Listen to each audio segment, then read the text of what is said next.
So today I want to talk about creating sales targets and specifically how to develop those targets to get your team's buy-in. Okay, so I wanted to get a disclaimer icon, but I found this icon and it just brought me back to the 90s, and I absolutely loved it. So it's just a little bit of disclaimer. There's not a perfect way to do this. There's not one way to do this. This was my strategy that I used to grow the sales team at Loudmiller when I took them on in September of 2021. Prior to that, that team rarely hit quotas. They never hit goal unless Mike was helping them sell. And by using the strategy that I want to go through real quick, I set a target to increase quarterly revenue in my first 3 months, to increase quarterly revenue by 15%. Following the strategy that I'm just going to go through, we ended up improving new revenue 71% quarter over quarter. The first thing I did is I pulled all the historical sales data that we had for the year. How many leads did we get? How many booked? How many show? How many close? What's not included on here? You need to think about referrals as well. How many referrals did you generate? Then I defined the acquisition channels that I wanted to run. Was it Facebook, Instagram, LinkedIn, YouTube, direct events, SEO? I evaluated the historical performance across these channels to ensure I maximized budgets. For example, we spent about $10,000 on LinkedIn and produced no sales. So I knew that that's not a channel that I was going to play in.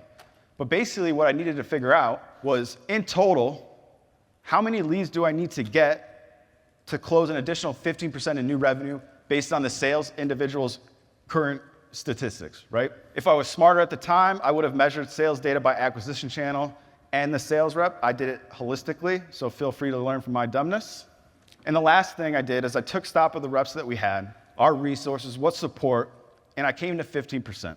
At the end of the day, it's going to be a little bit subjective, but I can tell you this: if you get buy-in from by leveraging historical data as opposed to just making something up, you're going to get a lot more buy-in from your team. And the last thing I did is I met with the sales team to get their feedback before making it official. Let me be very clear. The purpose of this meeting was not to get their feedback and change the target. The target was established, the target was made. The purpose of this meeting was to get their insight, get their feedback, answer their questions, explain to them how exactly they're going to do it. And that increased the buy-in because they felt like they had a say in the entire process. So if you're going to have this meeting, which I highly recommend that you do, come highly prepared to explain why the target is what it is, the story behind the target, how they benefit from the target, and constantly reminding them how they're going to benefit from the target. So I could stop here. Most of you would start seeing a little better success just from creating targets, but a large part of what I did is change the way in which we operate, the framework in which we operate in the sales team. And you can do this across sales, you can do this across different silos within the organization as well. But I started to leverage OKRs. So OKRs stand for objectives and key results. This is the framework that changed the way in which we operate, and it works like this. You have an objective. An objective describes where you want to go and sets a clear direction. I want to be here, and I want to do it by this time.